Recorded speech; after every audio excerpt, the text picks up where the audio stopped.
रहे थे। रीवा के विकास पुरुष के नाम से मशहूर राजेंद्र शुक्ला जी हमारे बीच आ गए हैं। जोरदार तालियों के साथ स्वागत करें। सम्मान की श्रृंखला के बाद टीम से निवेदन करूंगा कि मंच की व्यवस्था को फौरन बनाएं।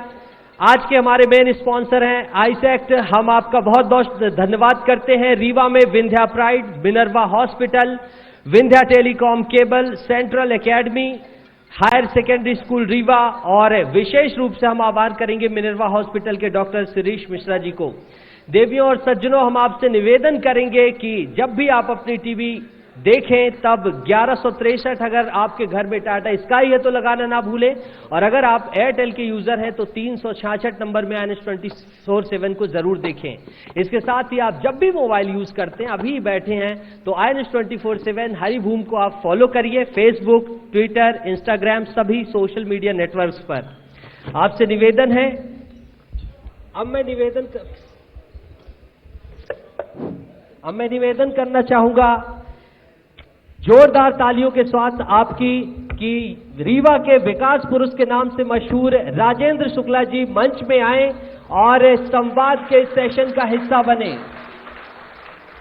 2 सेशन से आप देख रहे हैं जोरदार सवाल हो रहे हैं, और ये सवाल कर रहे हैं INS24/7 और हरिभूमि के प्रधान संपादक डॉक्टर हिमांशु द्विवेदी जी। इन दोनों का स्वागत करिए मंच पे जोरदार करताल ध्वनियों के साथ।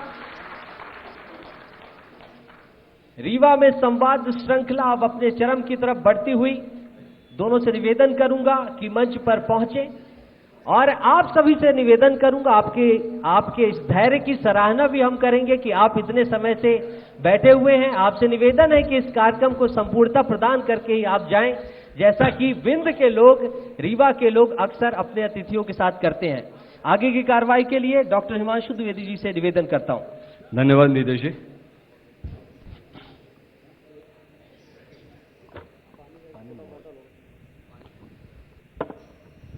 तो आप सभी का एक बार फिर स्वागत है हमारे इस खास कार्यक्रम संवाद 2023 में।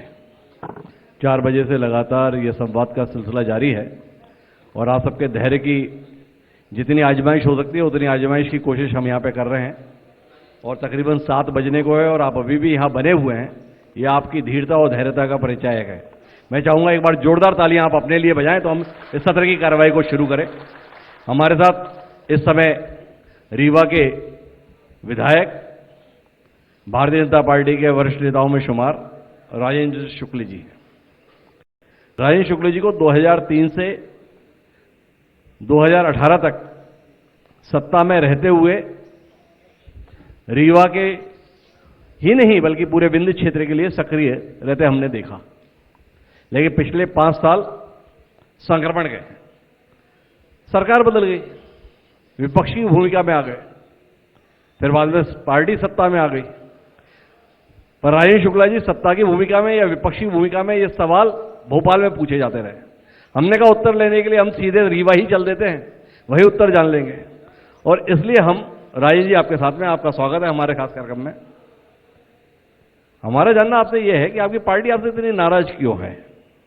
यह सवाल इसलिए है कि जब तक आपने यहां पर पार्टी का नेतृत्व किया, धारा से विपरीत जाकर यहां के लोगों ने भाजपा का साथ दिया, पार्टी इसी बात से नाराज है। 2018 में पूरे प्रदेश में आंकड़े कुछ और थे और विंध्य क्षेत्र में आंकड़े कुछ और थे। इसके बाद पार्टी का यह व्यवहार किस लिए? हिमांशु जी, आप रीवा पधारे हैं, मैं आपका बहुत स्वागत करता हूं। आपके कार्यक्रमों को INS टीवी में देख के हम लोगों को गर्व होता है कि आपने सतना से अपनी शुरुआत की और आज इस तरीके से बड़े स्पेक्ट्रम में आपको परफॉर्म करते हुए हम लोग देखते हैं। इसलिए सफ़ेद शेरों की धरती में आपका स्वागत है। धन्यवाद। अब हम लोग डंके की चोट पे कहते हैं कि सफ़ेद शेर की धरती में स्वागत है। पहले सफ़ेद शेर था नहीं जी, सिर्फ कहने के लिए रहता था, लेकिन भारतीय जनता पार्टी की सरकार बनी तो हम लोगों ने रीवा की पहचान को वापस लाई, और लंबी कवायद के बाद सफ़ेद शेर आ गया, और इसलिए डंके की चोट पर सफ़ेद शेर की धरती पर आपका स्वागत करते हैं। जो सवाल आपने किया है कि पार्टी मुझसे नाराज क्यों है, जी तो पार्टी यदि नाराज होती तो पार्टी के प्रमुख नीति निर्धारक जो कमेटी है, टॉप कमेटी है, उसमें भी मैं नहीं होता। जी मंत्री तो बहुत छोटी चीज़ है, जी लेकिन यदि आप ऐसी कमेटी में हैं जिसमें कि टिकट डिस्ट्रीब्यूशन कमेटी होती है, कोर ग्रुप की कमेटी होती है, उसमें पार्टी ने हमेशा मुझे बहुत सम्मानजनक तरीके से रखा है जी और इसलिए ये कहना सही नहीं है कि पार्टी मुझसे नाराज है। ये बात सही है कि कभी मंत्री भी रहा, मैं 12 साल मंत्री रहा। नहीं, आदत ही हो गई ना हमें राजेश शुक्ला मंत्री देखने की। अब बगैर मंत्री के देख रहे हैं तो सवाल कर ले भाई ऐसा क्यों है। हाँ, ये सवाल होता है लोगों के जहन में और स्वाभाविक है कि अपने क्षेत्र के लोगों का की भावना रहती है। जी। आप भी हमारे शुभचिंतक हैं, आपके मन में भी है, लेकिन ये सब डेस्टिनी का मामला भी रहता है। जी हिमांशु जी, जब मैंने कुछ नहीं किया जी उस समय मैं मंत्री बनता था जी और बहुत कुछ करने के बाद मंत्री नहीं बना, तो इसी को डेस्टिनी कहते हैं। तो इसलिए बहुत कुछ संयोग, भाग्य, ग्रह, नक्षत्र भी होते हैं, लेकिन उसको इस तरीके से नहीं लेना चाहिए कि पार्टी नाराज है। नहीं, हमने तो समझने की कोशिश की। आपने बताया कि आप तो कोर ग्रुप के मेंबर हैं, तो आपने समझना ये है कि जब आप कोर ग्रुप के मेंबर हैं, प्रदेश स्तर पर भूमिका निभा रहे हैं, तो पार्टी समझ पाई कि 2018 में जनता ने उसके साथ ऐसा क्यों किया। 2018 में जो बहुत ज़बरदस्त समर्थन भारतीय जनता पार्टी को विंध्य क्षेत्र ने दिया है, उसका जितना ज़्यादा सरकार बनने के बाद इस क्षेत्र के विकास के लिए सरकार का सदुपयोग किया जा सकता था, वो हम लोगों ने किया है। अभी चर्चा हो रही थी कि एयरपोर्ट बन रहा है। जी। अब एयरपोर्ट बनना कोई छोटी मोटी बात है। अब एयरपोर्ट बन रहा है और उस बनते हुए एयरपोर्ट में हेलीपैड लैंड नहीं कर रहा है, इस विषय को लेकर यदि कोई बुराई करता है तो फिर आप समझ सकते हैं कि इस प्रकार के लोगों के का जवाब किस प्रकार से दिया जाए। जी, आप तो मजे हुए राजनेता हैं, जिस तरीके से भी देना है दे ही दीजिए। तो इसलिए चाहे गुड़ के पास 2-2.5 करोड़ के टनल बनाने का मामला हो, ये इकोनॉमिक कॉरिडोर है। सिंगरौली से लेकर रीवा, सतना, ये विंध्य क्षेत्र का इकोनॉमिक कॉरिडोर है जी। और इसलिए जब भारतीय जनता पार्टी की सरकार बनी तो हम लोगों ने कहा, मैंने खुद केंद्रीय मंत्री से लेके केंद्रीय सचिव से लेके मैंने कहा कि यदि देश में कहीं 4 लेन की सड़क बनाने की जरूरत है तो जिस तरह से गुजरात में और महाराष्ट्र के इकोनॉमिक कॉरिडोर डेवलप हुए हैं, वैसे विंध्य क्षेत्र में सिंगरौली से रीवा इकोनॉमिक कॉरिडोर बनना चाहिए, क्योंकि 15,000 मेगावाट थर्मल पावर से बिजली वहाँ बनती है, 35-40 मिलियन टन सीमेंट यहाँ बनती है, वहाँ का फ्लाई ऐश यहाँ आता है, यहाँ से सीमेंट वहाँ जाती है। तो इसलिए इसको 4 लेन बना देंगे तो सिर्फ हमारे क्षेत्र का भला नहीं है, कंट्री का भला है जी। ये इकोनॉमिक कॉरिडोर है। और आप देखिए कि वो काम हो गया, 4 लेन की सड़कें बन गई, पहाड़ को फोड़ के सुरंग बन गई। सच कौन बोल रहा है? राजेश शुक्ला जी बोल रहे हैं या अजय सिंह राहुल बोल रहे हैं? आपसे कुछ देर पहले अजय सिंह राहुल जी यहाँ बैठे हुए थे, बोल रहे थे बताओ सीधी से सिंगरौली की सड़क ये लोग इतने सालों में भी नहीं बनवा पाए। किस पे एतबार कर रहे हैं यहाँ पे जो लोग बैठे हैं? देखिए, वो सिंगरौली, सीधी से सिंगरौली की बात कर रहे हैं, वो सतना से लेके रीवा होते हुए सीधी की बात नहीं कर रहे हैं जी। रीवा से हनुमाना की बात नहीं कर रहे हैं, रीवा से जबलपुर की बात नहीं कर रहे हैं, रीवा से प्रयागराज की बात नहीं कर रहे हैं। ये बात सही है, लेकिन ये बात भी सही है कि वो सड़क का श्री गणेश, उसका शुरुआत हम ही लोगों ने किया जी। अब हमने 10 सड़क का शुरुआत किया, उसमें 9 बढ़ गई और एक इसलिए नहीं बन पाई कि ठेकेदार फेल हो गया जी। ठेकेदार की कमी आई, हमने उसको टर्मिनेट किया, दोबारा टेंडर कर दिया जी। वो एजेंसी फिर से काम कर रही है। काम की प्रगति धीमी है, हम मानते हैं जी। लेकिन कभी कोई काम बहुत तेजी से हो जाता है और कभी किसी ठेकेदार के कारण काम धीमा हो जाता है। रीवा का बाईपास हम लोग ने बनाया 8 महीने में जी, रिकॉर्ड टाइम में, और वहीं पर अभी सिलपरा से बेला रिंग रोड बना रहे हैं, तो उसमें खराब ठेकेदार के फंस जाने के साथ कारण काम धीमा है। तो कभी कभी एजेंसी के कारण होता है, लेकिन सरकार की नीयति और हम लोगों के प्रयास में सवाल नहीं उठ सकता है, जी क्योंकि हम लोगों ने वो शुरुआत की है जिसकी शुरुआत इनिशिएटिव आज से यदि 25 साल पहले 30 साल पहले हो गया होता तो हमारे क्षेत्र की तरक्की की आप कल्पना नहीं कर सकते कहाँ पहुँच गया होता। जी। तो इसलिए मैं नाम नहीं लेता, लेकिन यदि उन्हें लगता है कि काम धीमा है तो काम को तेज किया जा सकता है, लेकिन काम की शुरुआत हमने की है भी उनको कहना पड़ेगा। जी नहीं, उन्होंने बोला कि सड़कें बनी हैं, पर उन्होंने कहा कि सीधी से सिगरौली की सड़क ना बन सकी इनसे। वो भी बनवा देंगे, वो भी बन जाएगी। तो आपने कहा कि वो भी बनवा देंगे।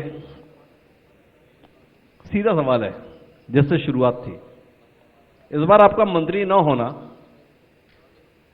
विंध्य के और रीवा इन दोनों में जो बदलाव की प्रक्रिया चल रही थी उसको किस रूप में प्रभावित किया है?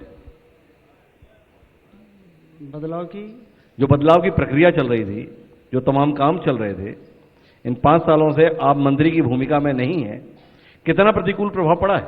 नहीं, मुझे नहीं लगता कोई फर्क पड़ा। लोग कहते हैं कि बिना मंत्री के मंत्री हैं, तो इसलिए काम में यदि फर्क पड़ता। क्या चाह रहे हैं आप, अगला टेन्योर भी ऐसे ही गुजारना चाह रहे हैं क्या? नहीं, मैंने आपको ध्यान होगा जब हमारी सरकार नहीं बनी जी, तो आप अखबारों में देखेंगे मेरा बयान था कि विधायक भी मंत्री से कम नहीं है, मैं ये दिखाऊंगा। जी। जब कांग्रेस की सरकार बनी थी कमलनाथ जी की, जी, तब ये कहा था कि विधायक मंत्री से कम नहीं होता, ये दिखाना है। जी। तो फिर तो हमारी सरकार ही बन गई। तो क्या कमलनाथ जी के साथ साथ शिवराज जी ने भी इसे गंभीरता से ले लिया?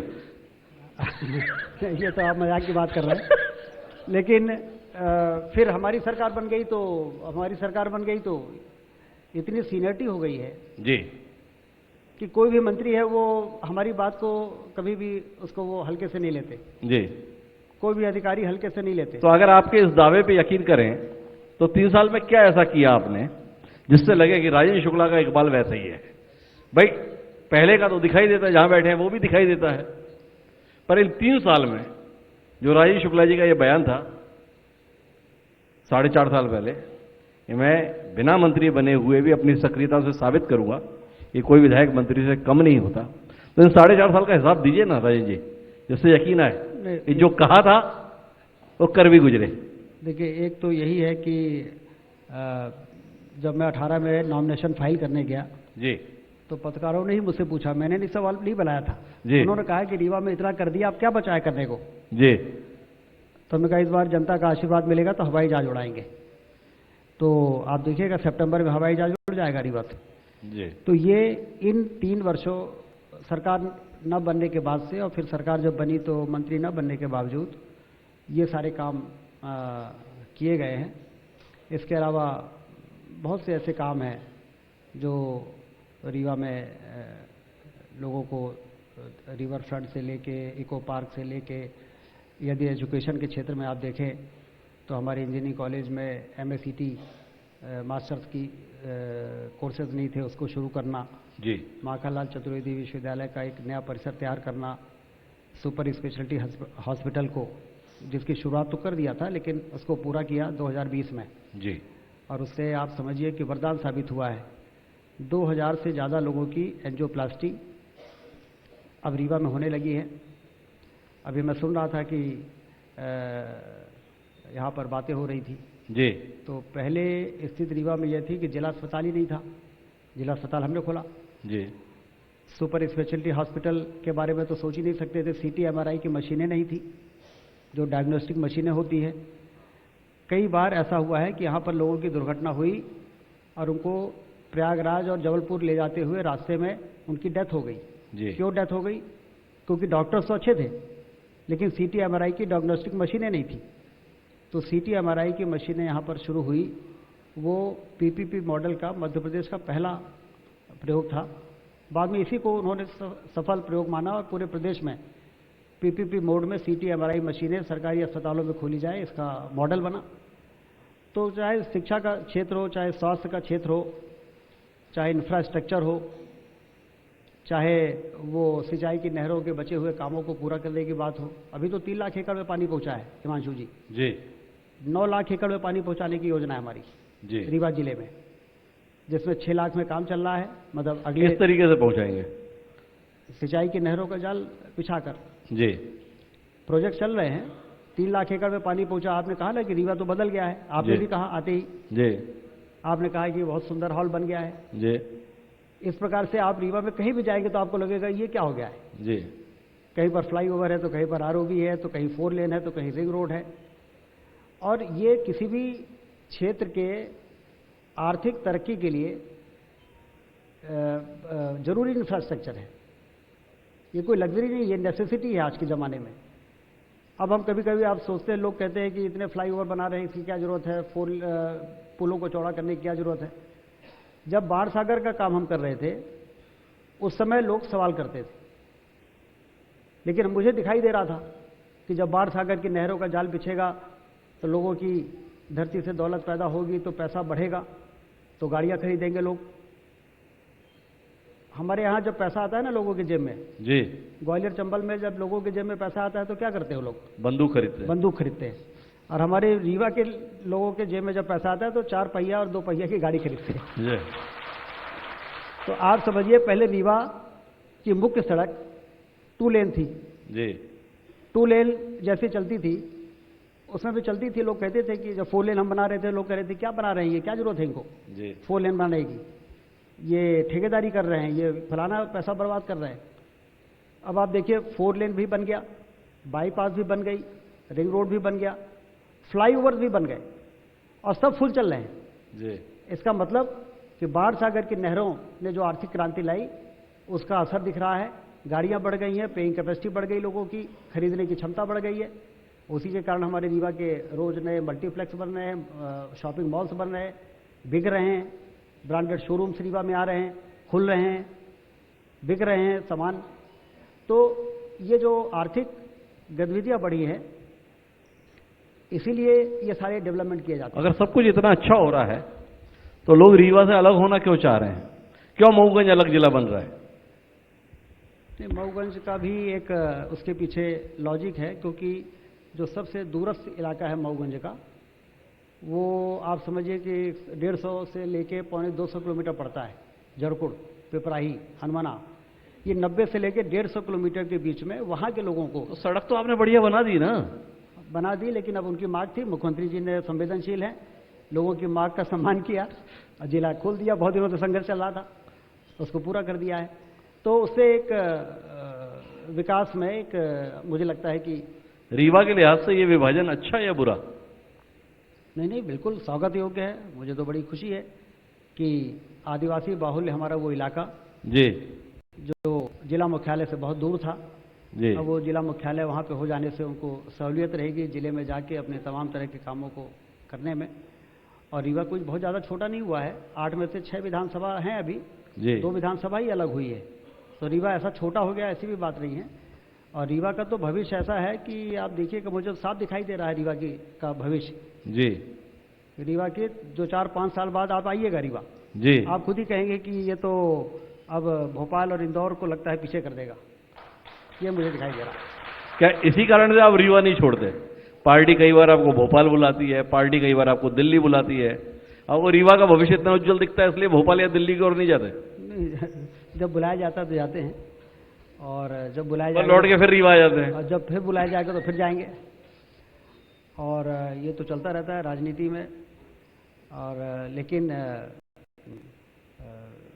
रीवा की जनता ने मुझे इस लायक बनाया है कि मैं कुछ कर पा रहा हूँ, जी तो इसलिए स्वाभाविक है रीवा में जो सुकून मुझे मिलता है, जी और रीवा में एक एक करके जो सब माइलस्टोन खड़े हो रहे हैं, जी वो मतलब बहुत संतोष देते हैं। और ऐसा लगता है कि जिस उद्देश्य के लिए राजनीति में कदम रखा था जी और जिस अपेक्षा के साथ जनता ने मुझे रिकॉर्ड वोटों से जिता के विधानसभा में पहली बार भेजा था, जी उस उद्देश्य को पूरा करने में मैंने अपनी ओर से कोई कसर छोड़ा नहीं। और परिणाम भी ईश्वर की कृपा से मिल गए, हर क्षेत्र में मिले हैं, चाहे पर्यावरण हो, चाहे इंफ्रास्ट्रक्चर हो, चाहे एजुकेशन हो, चाहे हेल्थ हो, हर क्षेत्र में जो परिणाम मिले हैं वो बहुत ही। आप परिणामों पर बात कर रहे हैं। जो विंध्य का परिणाम होता है, प्रदेश का परिणाम उससे थोड़ा जुदा जाने की कोशिश करता है। 2013 में चुनाव हुआ, विंध्य में कोई बहुत अच्छा भाजपा का प्रदर्शन नहीं था, मतलब कांग्रेस मुकाबले में थी, पर प्रदेश के स्तर पर देखें तो एक तरफा भाजपा ही भाजपा थी। और 2018 में आए, एक तरफा भाजपा थी, प्रदेश के स्तर पर जनादेश भाजपा के साथ नहीं था। 2023 के संदर्भ में क्या उम्मीद कर रहे हैं राजेंद्र जी? देखिए 2003 में भी हम लोगों को अच्छी सीटें मिली थी विंध्य में, 2013 में भी बहुत अच्छी सीट, 2008 में भी मिली थी, 30 में 24 सीटें 2008 में भी थी जी। 2013 में हम थोड़ा सा 15 या 16 पे आ गए थे जी। और फिर 24 में आ गए। तो इस बार 25 हो जाए तो आश्चर्य नहीं होना चाहिए। नहीं, 25 आपकी तो हो जाएंगे, बाकी प्रदेश में भाजपा का क्या होगा, हम तो इसकी चिंता कर रहे हैं। इस पर तो कुछ कहिए। नहीं, फिर से सरकार बनने जा रही है और सारे जो मतलब किस भरोसे पे कह रहे हैं बनने जा रही है? इतनी बेचैनी, इतनी हड़बड़ी, इतनी फड़फड़ाहट आप देख नहीं रहे? हमें नहीं दिख रहा है, हमें तो सारा शांत दिख रहा है। जिन अमित शाह को सांस लेने की फुर्सत नहीं होती, वो मध्य प्रदेश में लगातार रातें गुजार रहे हैं साहब। राजेश शुक्ला जी नहीं देख रहे? देखिए अमित शाह जी भारत की राजनीति के आधुनिक चाणक्य हैं जी। रुचि का विषय होता है। देखिए हर व्यक्ति के अपने एक रुचि का विषय होता है। जी। जैसे विकास मेरे रुचि का विषय है। जी। विकास सिर्फ मैं वोटों के लिए नहीं करता। जी। विकास करना और विकसित होने के बाद उस चीज को देखना मेरा शौक है। जी। अमित शाह जी भी राजनीति के चाणक्य हैं। मध्य प्रदेश में चुनाव होने वाले हैं, उनका रिकॉर्ड बताता है, ट्रैक रिकॉर्ड, कि वो टास्क मास्टर हैं। जी। तो इसलिए 2024 में लोकसभा के चुनाव भी हैं। मोदी जी का फिर से तीसरी बार प्रधानमंत्री बनना देश के लिए जरूरी है। जी। तो ऐसे समय में मध्य प्रदेश जैसे महत्वपूर्ण राज्य में चुनाव के समय अमित शाह जी नहीं आएंगे तो और कौन आएगा? बात तो आप बड़ी ठीक कह रहे हैं, पर क्या है, अमित शाह अभी तो गृह मंत्री हैं भाई। पूरा देश पूछता है मणिपुर नहीं जाते, मध्य प्रदेश चले आते हैं। 2018 में तो वो अध्यक्ष थे राष्ट्रीय, तब भी ऐसा मध्य प्रदेश में समय लगाने की जरूरत नहीं समझते थे। उन्हें भरोसा रहता था राजेंद्र जी हैं, नरेंद्र जी हैं, शिवराज जी हैं, कैलाश जी हैं, संभाल लेंगे। क्या हुआ, आप लोगों से भरोसा डिगा क्यों? नहीं, 2018 में भी वो आए थे।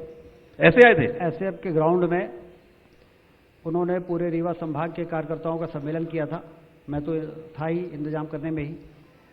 और इस समय अभी उनके प्रदेश में पूरा वो अपना तरीके से जमावट को देख रहे हैं और उसके बाद फिर वो चुनाव के दौरान राजेंद्र जी फिर से पूछता हूं, शिवराज जी जैसा करिश्माई नेता, मेहनती नेता आपके पास, नरेंद्र सिंह तोमर जैसा संगठक आपके पास, वीडी शर्मा जैसा युवा तेजस्वी अध्यक्ष आपके पास, कैलाश विजयवर्गीय जैसा रणनीतिकार आपके पास, राजेंद्र शुक्ला जी जैसा सौम्य चेहरा आपके पास, इसके बावजूद भी भूपेंद्र यादव जी भी चाहिए, अश्विनी वैष्णव भी चाहिए, अमित शाह जी आप भी यही समय बिताइए।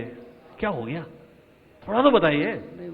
आपको ध्यान होगा, आपको ऐसा लग रहा है कि इस बार कुछ ज्यादा है। आपको ध्यान होगा जब 2098 में जी जब चुनाव हुआ था तो मध्य प्रदेश के प्रभारी जैसे आज भूपेंद्र यादव जी हैं जी, वैसे स्वयं नरेंद्र मोदी जी प्रभारी थे।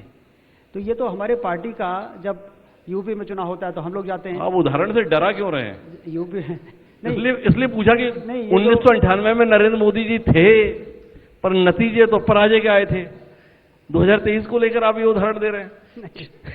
हमारा मतलब है जीत हो या हार हो जी, भारतीय जनता पार्टी चुनाव को गंभीरता से लेती है और हम लोग 5 साल काम करने वाले लोग हैं जी। चाहे संगठन का काम हो, चाहे जब जनता ने आशीर्वाद दे दिया और हम जिम्मेदारी पर हैं तो विकास का काम हो, जनता के कल्याण की योजनाएं बना के उसको डिलीवर करने का काम। 3 साल में क्या किए जिसके आधार पर आप भरोसा कर रहे हैं?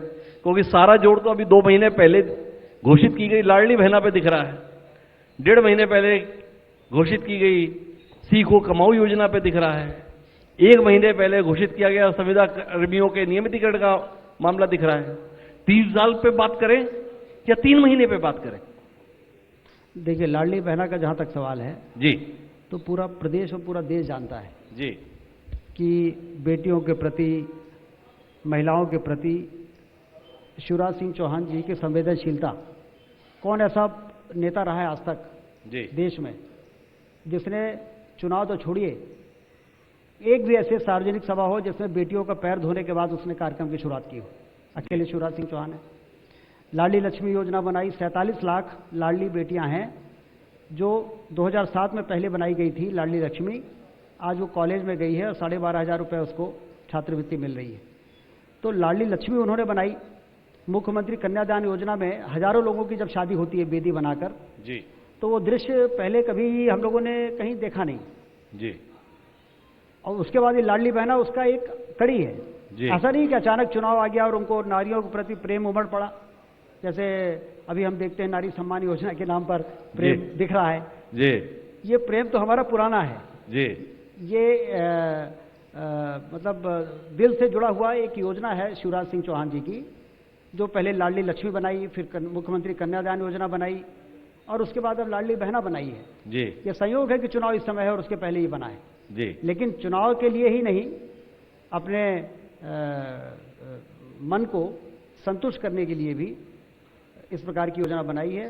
सीखो कमाओ योजना आप देख ही रहे हैं कि स्वराज योजना के माध्यम से मुख्यमंत्री स्वराज योजना जो है, पीएम योजना जो है, इसमें हर 3 महीने में इसी हॉल में हम लोग पिछले 5 सालों से कार्यक्रम कर रहे हैं। जी हर 3 महीने में 100 करोड़ रुपए इस जिले में हम मुख्यमंत्री स्वराज योजना के अंतर्गत जो फाइनेंस होता है वो बांटते हैं यहाँ पर।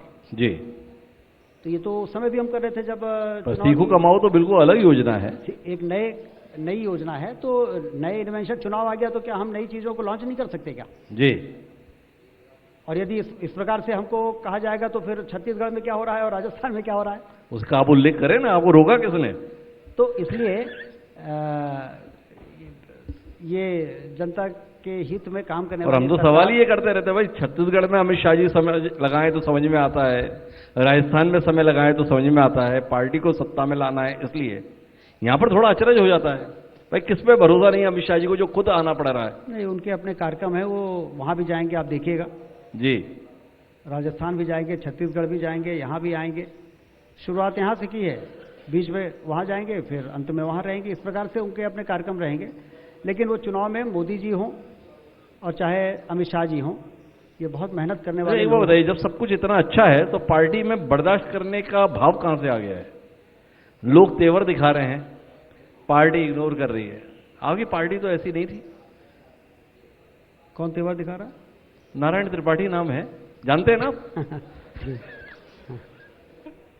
नहीं, वो उनकी अपनी शैली है, अपना काम कर रहे हैं, लेकिन उससे पार्टी को कोई बहुत फर्क नहीं पड़ रहा है। नहीं, लेकिन पार्टी बर्दाश्त कैसे कर रही है? आपको अचरज नहीं होता? जिस पार्टी में आपने इतना समय लगा लिया, आपको अचंभा नहीं होता? जिस पार्टी में चू करने पर कार्रवाई हो जाती है, वहां आदमी दहाड़ रहा है और पार्टी जो है कान में रुई लगा ली है। ये पार्टी समय आने पे ही कुछ करती है जी। तो जब समय आएगा तो फिर पार्टी अपना निर्णय करेगी। अब आखिरी दौर की बातचीत के लिए चलते हैं।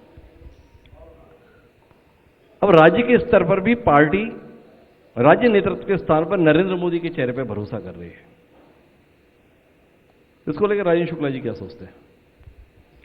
नरेंद्र मोदी जी देश के ही नहीं, इस समय विश्व के सबसे लोकप्रिय नेताओं में से एक हैं। तमाम सर्वेज हम देखें तो हमें समझ में आता है। और इतने लोकप्रिय नेतृत्व जिस पार्टी में होगा उसके लिए ये बहुत गर्व की बात होती है। मध्य प्रदेश के लोग भी उनको उतना ही प्यार करते हैं जितना गुजरात के लोग प्यार करते हैं। तो इसलिए मोदी जी, और ये इस चुनाव के बाद फिर लोकसभा के भी चुनाव हैं, तो मोदी जी का आना मध्य प्रदेश को अच्छा लगता है जी। और हम लोगों को भी अच्छा लगता है, कार्यकर्ताओं को भी अच्छा लगता है, मुख्यमंत्री शिवराज सिंह चौहान जी को भी अच्छा लगता है। तो इसलिए वो हमारे सबसे बड़े चेहरा हैं, इसमें कोई दो राय नहीं है।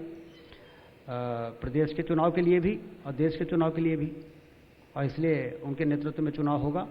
और मुख्यमंत्री शिवराज सिंह चौहान जी हैं तो ये कहने की जरूरत नहीं है कि उनके नेतृत्व में नहीं होगा, उनके नेतृत्व में भी होगा। तो अब आपसे सवाल इस बात को लेकर है जो रीवा में भी लोग पूछते हैं और भोपाल में भी पूछते हैं, ये राजेंद्र जी कब तक शिवराज जी के ही हाथ मजबूत करेंगे? कभी नरेंद्र मोदी जी के भी हाथ मजबूत करने का इरादा है? नहीं, वो तो दोनों हमारे नेता हैं और बड़े टॉवरिंग पर्सनालिटी वाले दोनों नेता हैं। मोदी जी के बारे के साथ साथ देश में यदि अपनी बातों से लोगों को पूरी तरह से संतुष्ट करने वाले नेताओं में 4-5 लोग होंगे बड़ी सभा में, लोगों को प्रभावित करने वाले नेता इस देश में बिरले यदि 4-5 में से एक शिवराज सिंह चौहान जी भी हैं। और इसलिए यह मुझे तो इस बात का गर्व है कि इन दोनों के सानिध्य में मुझे काम करने का मौका मिला है। तो ऐसे नेतृत्व को डेवलप करना बहुत कठिन है, और यदि ये आपके पास उपलब्ध हैं तो उनके नेतृत्व के बजाय और कहीं इधर उधर सोचना, मैं कहीं और सोचने की बात थोड़ी कर रहा हूं। मैंने तो सवाल सीधा किया है, भाई कब तक शिवराज जी के हाथ ही मजबूत करेंगे? कभी मन नहीं करता? पार्टी पूछती भी रहती है कभी मोदी जी के भी हाथ मजबूत कर लो। कब तक भोपाल में बोलोगे, दिल्ली में भी सदन में बोलो? देखिए, कुछ इरादा है? हमारे यहाँ निर्णय हम लोग नहीं करते हैं, पार्टी करती है। पार्टी जो काम, हम साक्षी रहे हैं, कई बार आपके अनुसार निर्णय हो जाते हैं। जो पार्टी तय करती है वही निर्णय होता है। और हमारे कुछ बातें यदि पार्टी मान लेती है तो ये अभी आपने शुरुआत की थी कि पार्टी आपको पूछना बंद कर दी, और अभी आप कह रहे हैं कि जो मैं कहता हूँ वो पार्टी मान लेती है। भाई हमने तो खुलासा करवाना चाहा तो हमने सवाल किया तो आपने बताया नहीं ऐसा नहीं है, मैं कोर ग्रुप में भी हूँ, मैं चुनाव वितरण में भी हूँ, मैं टिकट भी बांटूंगा। तो आपने धीरे धीरे बताया ना। तो अभी मैंने जो आपसे बात की, टिकट बांटूंगा नहीं, टिकट बांटना तो बहुत खतरनाक काम है। मैं तो लोगों से कह देता हूँ कि भाई मेरी अब इस बार इतनी नहीं चलेगी जी, नहीं तो फिर लोग इस बात को लेकर नाराज जाते हैं कि मुझे टिकट नहीं दिलाया जी। लेकिन मैं वहां उस कमेटी में हूँ जहाँ चीजें तय होती पर चर्चा होती है। तो मैंने जो आपसे ये एक महत्व की बात, तो मैंने सीधे आपसे सवाल किया राजेश जी, दिल्ली का कुछ मनोरन बन रहा है कि नहीं बन रहा है? लोग आग्रह ही करते रहते हैं, कब तक आग्रह ठुकराएंगे? नहीं, इस प्रकार का कोई मन नहीं है। हम लोग काम करने वाले लोग हैं, पार्टी तय करती है। हमारे यहाँ व्यक्ति के बारे में निर्णय पार्टी करती है। जैसे आपने कहा ना कि लोग मुझसे कहते हैं कि ये मंत्री आप पता करिएगा जी। जब मुझे ये फैसला सुनाया गया कि आपको मंत्रिमंडल में शामिल नहीं कर रहे हैं जी, तो जो लोग थे वो लोगों ने बाद में बात की आपस में जी, और भोपाल और दिल्ली में भी की कि जब राजेंद्र शुक्ला को ये बताया गया कि आप मंत्रिमंडल में शामिल नहीं हो रहे हैं जी, तो राजेंद्र शुक्ला के चेहरे में कोई शिकन नहीं थी जी। और मैंने उनसे कहा कि पार्टी ने जो निर्णय किया है जी, उसमें तो 3-4 ही लोग थे। मैंने कहा पार्टी ने यदि ये निर्णय फैसला कर लिया है जी, तो मुझे स्वीकार्य है और मुझे कोई दिक्कत नहीं। अरे आपको फैसला स्वीकार है, थोड़ा और मुश्किल में डालता हूँ, ऐसी भी क्या बात है? दोस्त हैं आप, इससे पार्टी को कितना फायदा और कितना नुकसान हुआ कि राजेंद्र शुक्ला इस मंत्रिमंडल का हिस्सा नहीं है?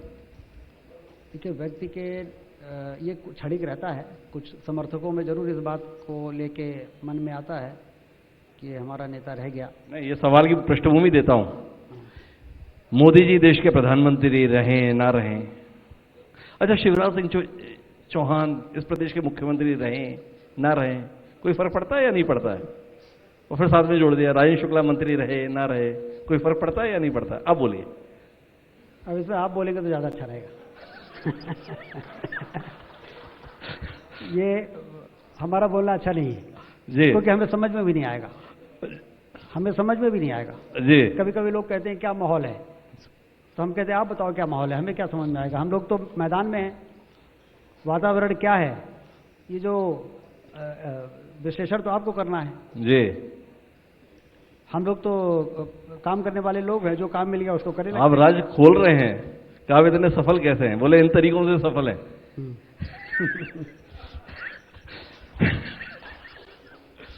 तो राजेंद्र जी अब आखिरी बातचीत के संदर्भ में आता हूं। 2023 विधानसभा चुनाव क्या कहकर जनता के बीच में जाएंगे? क्यों जनता आपको फिर चुनेगी? क्यों जनता फिर आपको चुनना चाहेगी? देखिए, बड़े मुश्किल से मध्य प्रदेश की गाड़ी को विकास की पटरी पर रखने का एक भागीरथी प्रयास हुआ है। अब विकास की यात्रा चल रही है, इस विकास को मुकाम तक पहुंचाना है। जैसे रीवा के बारे में हम कहें कि 3 लाख एकड़ में हमने पानी पहुंचाया, पहले के लोगों ने तो नहीं पहुंचाया, और कैसे पहुंचाया, कितने लिए कवायद हुई है, ये भी सब जानते हैं। अब 3 लाख एकड़ से हमको 6 लाख एकड़ में पानी पहुंचाना है, 6 लाख एकड़ से 9 लाख एकड़ में पानी पहुंचाना है। रीवा से हमने सीधी रोड बना दी, अब सीधी से सिंगरौली रोड हमको पूरा करना है, क्योंकि हम नहीं रहे होंगे तो पूरा नहीं होगा। जी ये ट्रैक रिकॉर्ड है इस बात का। लंबा समय हमें तो 20 साल ही मिला है, जी लेकिन यदि पहले मौका मिला होता तो शायद बाणसागर का पानी बहुत पहले आ जाता। तो चलते हुए विकास को मुकाम तक पहुंचाने के लिए गाड़ी फिर से जो बहुत तेजी से आगे बढ़ रही है, ले जाके फिर से किसी गड्ढे में न गिर जाए, इस खतरे को भांपते हुए भारतीय जनता पार्टी को, क्योंकि ये भविष्य का सवाल है, ये चुनाव किसी को जिताने हराने का खेल थोड़ी है जी ये तो बच्चों के भविष्य को बनाना है, आने वाले कल को बनाना है। तो ये बहुत जिम्मेदारी वाला काम है। काम करने वाली सरकार को बीच में यदि डिस्टर्ब किया जाता है तो 15 महीने में हमने देख ही लिया। हमारे रीवा में जिन योजनाओं से किसी को कुछ लेना देना नहीं था, निजी पूंजी निवेश की योजनाओं को बंद कैंसिल कर दिया गया। इको पार्क जो एक ऐसा बंजर जगह थी जी जिसको सजाने और संवारने का काम हम लोग कर रहे हैं सरकार से 1 रुपया लिए बिना, जहां पर छोटे छोटे बच्चों को, एक बार एक छोटे बच्चे को मार के और अपराधियों ने उस टापू में फेंक दिया था, अपराधियों की शरण स्थली बन गया था। आज उसको सजाने का काम हो रहा है। उस योजना को निरस्त कर दिया भाई लोगों ने। जी माखनलाल चतुर्वेदी विश्वविद्यालय को बना रहे थे, 45 करोड़ का प्रोजेक्ट था, उसको निरस्त कर रहे थे, पर बड़ी मुश्किल से बहुत किया तो जाके और फिर उसको कतर ब्योत करके वो 5 मंजिला की को करके उसको 18 करोड़ कर दिया। तो जो स्वीकृत योजनाएं हैं उसमें भी खुर्द-बुर्द करने का खतरा खड़ा हो सकता है। ये ट्रैक रिकॉर्ड है। और जबकि सपने बड़े ऊंचे हैं हमारे। मैंने अभी आपसे कहा ना कि 5 साल बाद देखिएगा रीवा कहां पहुंचेगा, जी क्योंकि गाड़ी चल पड़ी है। अब उसको कोई यदि अवरुद्ध न करे या गलत मंशा से कामों को रोकने का प्रयास न करे तो ये विकास किस ऊंचाई पर पहुंचेगा इसकी अभी लोग कल्पना नहीं कर रहे हैं, लेकिन मुझे दिखाई दे रहा है। जी तो इसलिए 2023 के चुनाव में भारतीय जनता पार्टी को मध्य प्रदेश में फिर से जनता का आशीर्वाद मिलना बहुत जरूरी है, जिससे मध्य प्रदेश जो बहुत तेजी के साथ आगे बढ़ रहा है, जो आने वाले दिनों में पंजाब और गुजरात जैसे, महाराष्ट्र जैसे विकसित राज्यों को पीछे कर सकता है, इस अपॉर्चुनिटी को पे कोई अवरोध ना आए, इसके लिए हमें जनता का आशीर्वाद मिलना चाहिए।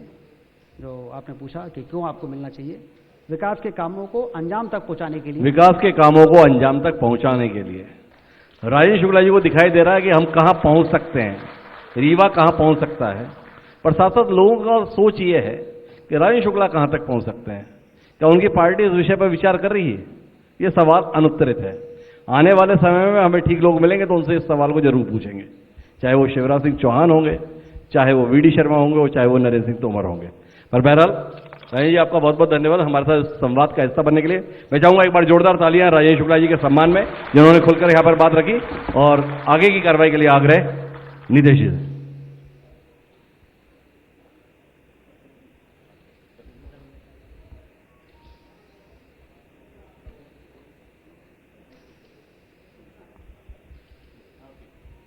बहुत बहुत धन्यवाद माननीय राजेंद्र शुक्ला जी का और माननीय प्रधान संपादक जी का। दोस्तों, आपके इस धैर्य के लिए INS 24/7 बहुत ही शुक्रगुजार।